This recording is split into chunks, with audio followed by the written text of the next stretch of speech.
مولانا محمد معدن الجود والکرم وآلہ الحمدللہ. وہ دین سیکھنے آئی ہیں، دین سننے آئی ہیں، اپنے رہنما کی زبانی، عالموں کی زبانی ایک روشن زندگی کیسے گزاریں اس اصول کو سننے آئی ہے.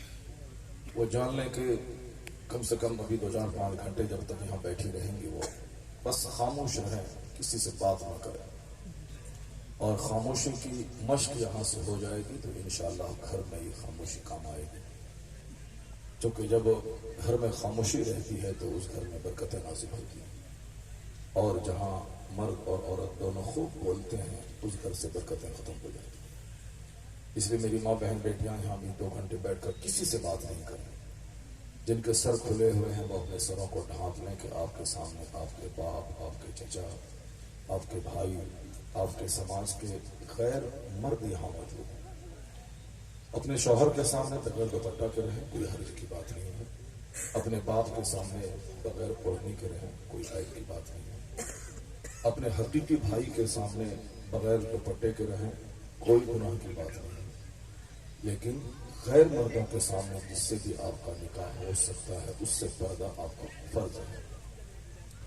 چاہے وہ مولانا رہیں یا پیر صاحب رہیں، کوئی بھی رہیں، اجنبی مردوں سے پردہ فرض ہے. اس لیے آپ اس محفل میں بیٹھی ہیں، یہیں سے اس کا آغاز کر لیں کہ ہمیں چچیرے بھائی، میرے بھائی، پھپھیرے بھائی، مولانا صاحب، پیر صاحب، استاد صاحب کوئی بھی ہو، اگر وہ غیر ہیں، اجنبی ہیں تو اس سے پردہ کرنا ضروری ہے. اپنے سروں کو ڈھانپ لیں، اپنے چہرے کو ڈھانپ لیں، اور بالکل کان کھلے رکھیں اور غور سے ایک ایک جملے کو سنیں، غور سے سنیں. بے توجہی سے 5 گھنٹے کی تقریر وہ اثر نہیں کرتی ہے جو توجہ کے ساتھ 5 منٹ کی گفتگو سے اثر ہو جائے. اس لیے میں اپنے نوجوانوں اور اپنے بوڑھوں اور اپنے باپ داداؤں اور اپنے چچاؤں میں داخل جو لوگ ہیں ان سبوں سے بھی کہوں گا کہ بس آپ تو دن بھر بات کرتے ہی رہتے ہیں. آپ دالان پہ، چوک پہ، چوراہے پہ، ہر طرف تو بات ہی ہو رہی ہے، کوئی دوسرے کی بات سننا نہیں چاہتا. ہر جگہ بات ہو رہی، چائے کی دکان پہ، پان کی دکان پہ، صرف بات ہی ہو رہی ہے. گھروں میں بات ہو رہی ہے. جب شادی کا پہلا سال ہوتا ہے تو مرد بولتے ہیں، عورتیں سنتی ہیں. اور شادی کے دوسرے سال عورتیں بولتی ہیں، مرد سنتے ہیں. اور شادی کا تیسرا سال جب آتا ہے تو دونوں بولتے ہیں، سارا سماج سنتا ہے. تو ہر جگہ بولی ہی بولی ہے، ہر جگہ لوگ بول رہے ہیں. کم سے کم آج 2 گھنٹے خاموش رہیں. آپ آج مت بولیں، آج صرف سنیں. آپ اللہ نے 2 کان دیے ہیں تاکہ آپ زیادہ سنیں، اور اللہ نے 1 زبان دی ہے تاکہ آپ کم بولیں. یہ بہت بڑی فلسفی ہے. اگر ہر آدمی زیادہ سنے اور کم بولے تو گاؤں سماج میں پنچایتی کی نوبت ہی نہیں آئے گی. آج سارے مکھیا مجھ سے زیادہ پریشان ہیں. ہم تو ایک دن میں، ایک رات میں 2-2 3-3 تقریر کرتے ہیں، مگر ہمارے مکھیا جی ایک دن میں 10-10 پنچایتی کرتے ہیں. پریشان ہے وہ. پورا سماج کو ڈیل کرنا ہے مکھیا جی کو، پنچایتی کرنا ہے. چھوٹا موٹا جو ایک وارڈ کا ممبر ہوتا ہے وہ بھی پریشان ہے. کیوں؟ اسی زبان کی وجہ سے، اسی زبان کی وجہ سے گالی دے دیا. اچھی ڈھنگ سے بولتا تو ہم کچھ نہیں کہتے، مگر گالی انہوں نے دے دی. ان کے بولنے کا انداز بڑا برا تھا، اسی لیے میں نے اس طرح کا قدم اٹھایا، اس کو گھیرا ہے. قاعدے سے بولتا تو ہم دل دے دیتے. لوگ کہتے ہیں ایک بالش کی زمین کی کیا حیثیت ہے، وہ اگر قاعدے سے بولتا تو ہم 1 کٹھا زمین دے دیتے. لیکن ان کے بولنے کا تیور بڑا غلط تھا، اس لیے مجھ کو پنچایتی کرنی پڑی. 10 آدمی کے بیچ میں اس کو ذلیل کرنا پڑا. انداز برا تھا. بس انداز اگر بدل جائے تو سماج میں آگ لگ جاتی، اور انداز اگر سدھر جائے تو سماج میں گلاب کے پھول کھلنے لگتا ہے. آج ٹون کا بہت بڑا زبردست اثر رہتا ہے. جو بولنے کا جو ٹون ہوتا ہے، اس ٹون کی وجہ سے آدمی دل جیت لیتا ہے. جو ہماری زبان سے جو الفاظ اور جملے نکلتے ہیں اس سے لوگوں کے دل میں میری محبت ایسی پختہ ہوتی ہے کہ مرنے کے بعد وہ ہمارے لیے دعائیں مغفرت کرتے ہیں.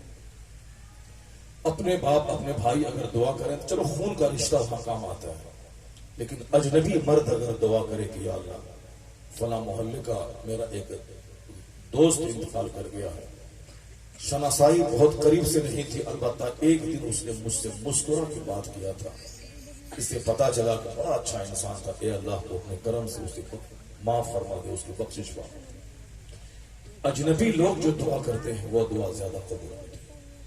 سامنے والی دعا میں چاپلوسی کا دخل ہوتا ہے. سامنے والے کو خوش کر دیں کہ اللہ آپ کو اچھا رکھے, آپ کے بال بچوں کو اچھا رکھے, تو اس میں چاپلوسی ہے. اس دعا دل سے نہیں نکلتی. وہ دعا دل سے نکلتی ہے جو غیر موجودگی میں کی جاتی ہے. رہنے والا میرا دوست سعودی عرب ہے, میرا ان سے کوئی خونی رشتہ نہیں ہے اور کچھ پیسہ مانگنا بھی نہیں ہے, اس سے قرض بھی نہیں لینا, لیکن ان کی مسکراہٹ, ان کا اخلاق. کہ ایک دن راستے سے جا رہا تھا, میں پیدل جا رہا تھا, اس نے کہا کہ میری گاڑی خالی ہے, آپ بیٹھ جائیں. اس نے گاڑی روک کر مجھ کو سلام کیا کہ میں ان کے سماج کا آدمی تھا. کہا گاڑی خالی ہے, کہاں تک جانا, آپ بیٹھ جائیں. بیٹھا لیا. اے اللہ تو اسے معاف فرما دے. سنا ہے کہ وہ مر گیا, بخشش فرما. یعنی زندگی کی جو چھوٹی چھوٹی ادائیں ہوتی ہیں وہ آدمی کے دل کو جیتنے کے لیے کافی ہو جاتی ہیں.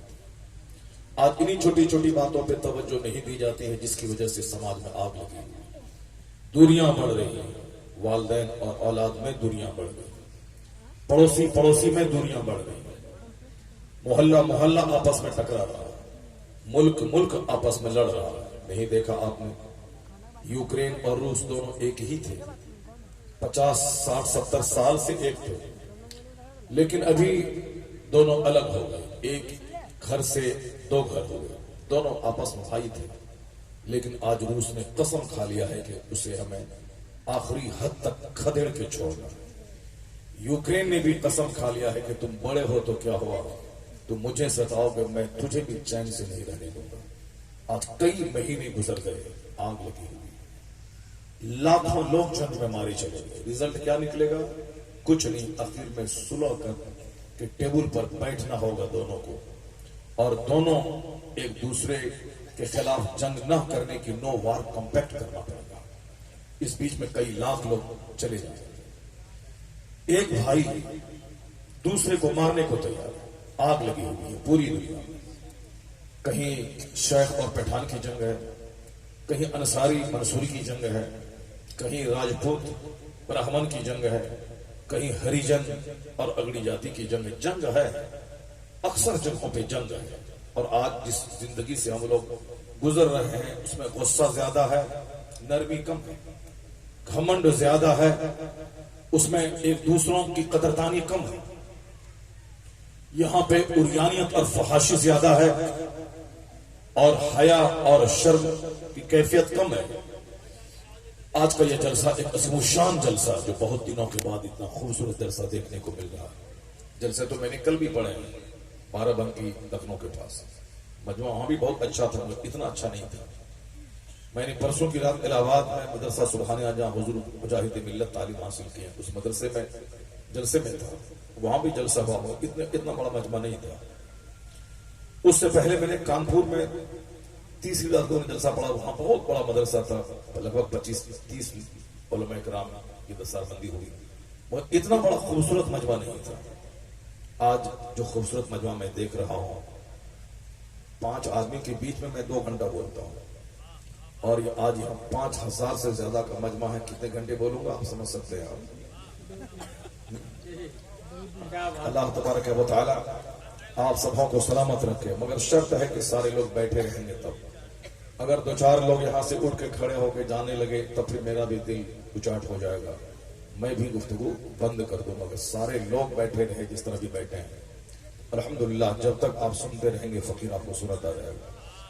ہمارے امام صاحب گھبرا گئے کہ ہاتھ میں آپ نے مائک لے لیا تو آپ کے ہاتھ میں درد ہو جائے گا, لگتا ہے کہ اب آدھا گھنٹہ میں چھٹی پا لیں گے.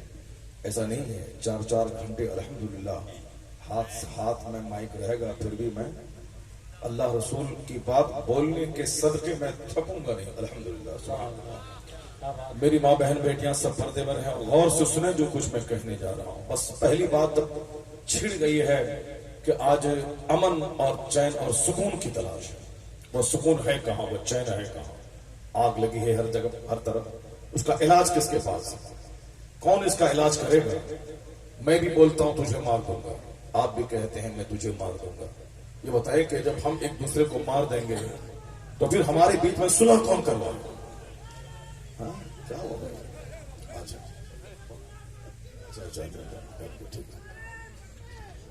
اس علاقے کے بیٹھے رہے دوستوں بیٹھے رہے اس علاقے کے ذمہ دار عالم تھے حضرت مولانا عبدالعزیز صاحب شیخ اہل سنت، ان کا انتقال ہو گیا، اور حضرت مولانا شبیح القادری صاحب تھے، ان کا بھی انتقال ہو گیا۔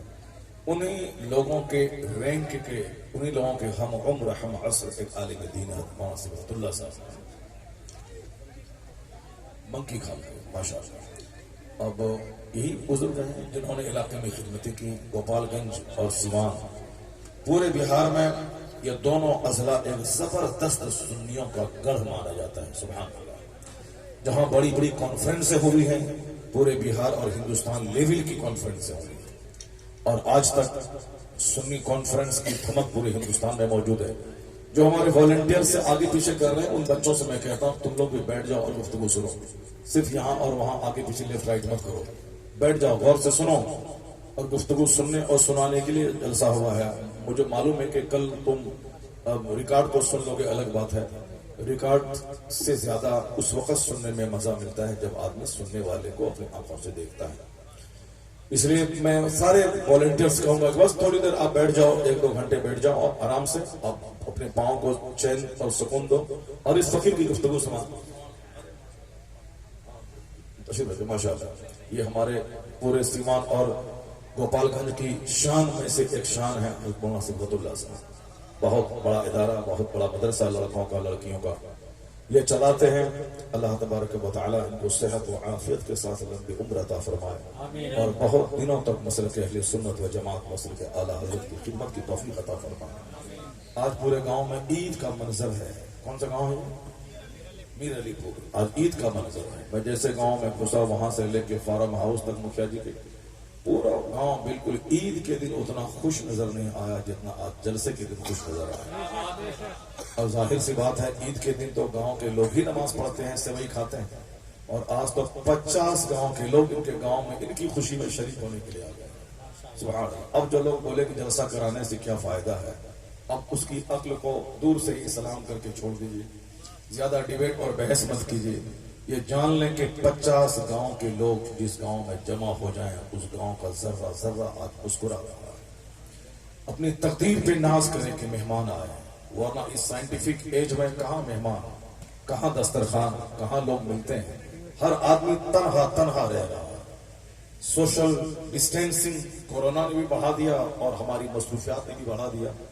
رشتہ داروں سے ملنے کے لیے ہمارے پاس وقت نہیں ہے، مگر یہی ایک جلسہ پلیٹ فارم ہے جس نے سارے رشتہ داروں کو کھینچ کر آپ سے ملاقات کروا دیا ہے۔ جہاں 40 مومن رہتے ہیں ایک اللہ والا ہوتا ہے، اور جہاں 40 علماء کرام رہیں وہاں ضرور کوئی ایک قطب رہتا ہے۔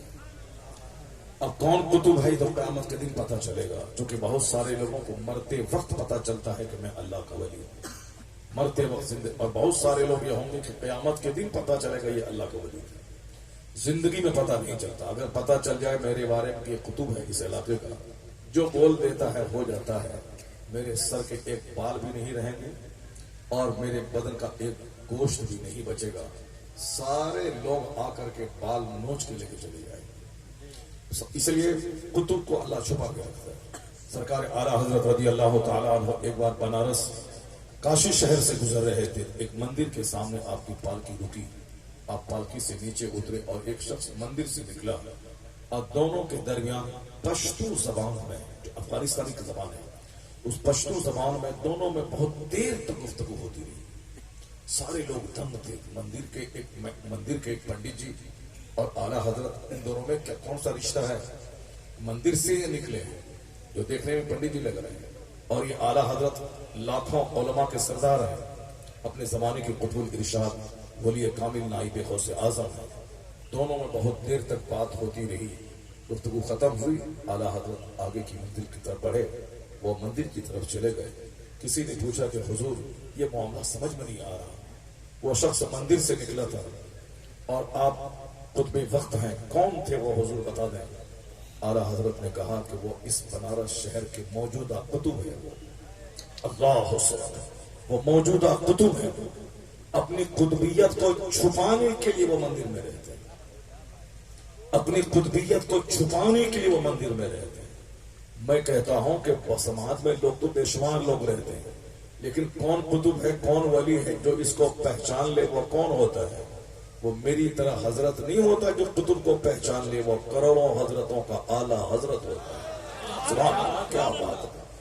کیسے کیسے لوگ رہتے ہیں، کوئی جنگلوں میں رہتے ہیں، کوئی کہاں رہتے ہیں، کوئی کہاں۔ باقی قانون کے حساب سے آپ بات کریں گے تو فقرے کی زبان میں وہ الگ بات ہو جائے گی، لیکن جو اللہ والوں کی نگاہیں جو دیکھتی ہیں، آپ دیکھ لیں قیامت کے دن بہت سارے لوگ ہوں گے جس کو دنیا میں ہم نے ان کو بے ایمان اور کافر سمجھا تھا، لیکن وہ لوگ جنتوں کی طرف جائیں گے۔ لوگ کہیں گے ارے یہ تو اسلام سے الگ تھا، یہ جنت کیوں جا رہا ہے؟ جواب دیا جائے گا تمہارے نزدیک وہ کافر تھا، مگر مرنے سے پہلے پہلے توبہ کر کے اللہ کے نزدیک وہ مومن ہو گیا تھا۔ اور بہت سارے لوگ دنیا میں جو ہماری طرح نماز پڑھتے تھے، مسجد میں رہتے تھے، عیدگاہ اور جمعہ میں شریک ہوتے تھے، عیدین اور جمعہ میں، مگر قیامت کے دن بہت سارے لوگ اس طرح سماج میں رہنے والے کافروں کے ساتھ جہنم کی طرف ہکائے جائیں گے۔ کہا جائے گا یہ تو مسلمان تھا، میری طرح نماز پڑھتا تھا، کلمہ پڑھتا تھا، کہا تمہارے نزدیک مسلمان تھا، اور مرنے سے پہلے پہلے اس نے کفر کیا تھا، اللہ کے نزدیک یہ کافر تھے، اسی لیے جہنم جا رہے ہیں۔ اس لیے ہمیشہ اپنے ایمان کے تعلق سے چوکس اور چوکن نہ رہنا پڑے گا۔ دنیا کی کوئی بھی مصروفیت، کوئی بھی دولت میرے ایمان کو لوٹنے نہیں پائے، دنیا کی کوئی بھی محبت میرے سینے سے ایمان چورانے نہیں پائے۔ ہر حال میں اس کی نگرانی، اس کی حفاظت کرنی پڑے گی۔ یہ ایمان خطرے میں کیسے پڑتا ہے اس کو بھی جاننا پڑے گا، اور ایمان کی حفاظت کیسے ہوتی ہے کن کن طریقوں سے اس کو بھی جاننا پڑے گا، تب ایمان کی دولت بچے گی۔ اب چونکہ ہمارے نزدیک مکان، دکان، گاڑی کی بڑی اہمیت ہے، اس لیے ہم لوگ 24 گھنٹے اسی کے بارے میں سوچتے رہتے ہیں، ایمان کے بارے میں نہیں سوچتے۔ حضرت سفیان ثوری رضی اللہ تعالی عنہ جو لاکھوں علماء کے سردار ہیں، جوانی میں عالم بن گئے تھے، جوان تھے۔ پہلے زمانے میں بڑی برکتیں تھیں، 5 سال سے 6 سال کی عمر میں لوگ بڑی بڑی کتابوں کے پڑھانے کی صلاحیت رکھتے تھے۔ اعلیٰ حضرت کے بارے میں آیا ہے کہ 6 سال کی عمر میں آپ نے 3 گھنٹے تک وہ علم اور حکمت کے موتی آپ نے لٹائے اور دریا بہائے کہ اس وقت کے سارے علماء دنگ رہ گئے۔ 70 سال کی عمر میں لوگ اس قدر زوردار معنی خیز خطابت نہیں کرتے ہیں جو اعلیٰ حضرت نے 6 سال کی عمر میں آپ نے خطابت کر۔ بڑی برکتیں تھی عمر میں پہلے، اور ابھی تو صاحب 25-30 سال کی عمر کو ہو گئے، ایک جملہ عربی تک نہیں آتی ہے، 20 سال مدرسے کے ماحول میں گزار دیے۔ مدرس بننے کے بعد اردو شرح تلاش کرتے ہیں، منہاج العربیہ کا ترجمہ مل جائے، فارسی کی پہلی کا ترجمہ مل جائے جس کو میں پڑھاؤں۔ یہ ہے وقت کی قدر نہ کرنے والوں کو وقت بھی اسے ذلیل کر دیتا ہے، جو ایک ایک منٹ کو قیمتی سمجھتا ہے۔ طالب علمی کے زمانے میں ایک ایک منٹ کو قیمتی سمجھتا ہے، وہی آدمی ایک اچھا مدرس، ایک اچھا شیخ الحدیث اور ایک اچھا کامیاب انسان بن کے نکلتا ہے۔ جو پڑھنے کے زمانے میں نہیں پڑھے گا وہ اپنی ناکامی کو دوسروں کے سر پہ ڈال دے گا۔ جیسے ہندوستان میں بہت سارے بچے ہیں جو اسکول کالج میں پڑھے، باپ نے زمین بیچ کر ایمس میں پڑھا، علی گڑھ یونیورسٹی میں پڑھایا، نوکری نہیں ملی تو بچے کیا بولتے ہیں، ابو یہ ہندوستان دوسروں کا ملک ہے، یہاں مسلمانوں کو نوکری نہیں ملتی۔ وہ اپنی کمزوری پہ پردہ ڈالنے کے لیے اس طرح کے جملے بولتے ہیں۔ باپ ان سے بولے کہ تم یہ بول کہ تمہارے پاس کون سی کمزوری تھی؟ میتھ اچھا ہے تو انگریزی اچھی نہیں، انگریزی اچھی ہے تو جی کے اچھا نہیں ہے، جی کے اچھا ہے تو جی ایس صحیح نہیں ہے، جی ایس صحیح ہے تو ہسٹری اور جغرافی صحیح نہیں ہے۔ تم بول کہ میرا یہ پہلو کمزور ہے اس لیے میں جاب نہیں لے پا۔ یہ بات غلط ہے کہ دوسروں کے ملک میں ہم رہتے ہیں۔ کون بولا دوسروں کے ملک میں رہتے ہیں؟ اگر ہندوستان کی آزادی میں اگر دوسروں کا حق ہے تو ہمارا بھی حصہ ہے۔ ہمارے باپ داداؤں نے خوب قربانیاں دی ہیں ملک کی آزادی میں، اس لیے یہ کہنا کہ دوسروں کا ملک ہے یہ اولت یہ بات ہی جھوٹ ہے۔ جس کے آباء و اجداد 1200 سال سے ہندوستان میں رہ رہے ہوں وہ اس ملک کو تم دوسروں کا ملک کہتا ہے؟ نہیں، اس سکھ کا بھی ملک ہے، ہندوؤں کا بھی ملک ہے، مسلمانوں کا بھی ملک ہے۔ اور اگر ہماری بات کہو میں مولانا ہوں تو امریکہ کی چمکتی سڑکوں سے ہم ہندوستان کی سڑی ہوئی گلیاں مجھ کو زیادہ پیاری ہیں چونکہ میں یہاں پیدا ہوا ہوں۔ دوسرے نیتا ہوتے ہیں جو کہتے ہیں کہ امریکہ کا مال بڑا اچھا ہے، سڑکیں بڑی اچھی ہیں، وہاں کے مکانات بڑے اچھے ہیں، چائنا کا ہوانگ شہر بڑا خوبصورت ہے، وہاں کی یونیورسٹی بیجنگ بہت زبردست ہے سڑکیں، مگر میں کہتا ہوں وہاں سے لوٹنے کے بعد چائنا سے اچھا ہندوستان ہمارا، جاپان سے اچھا ہندوستان ہمارا، امریکہ سے اچھا ہندوستان ہمارا،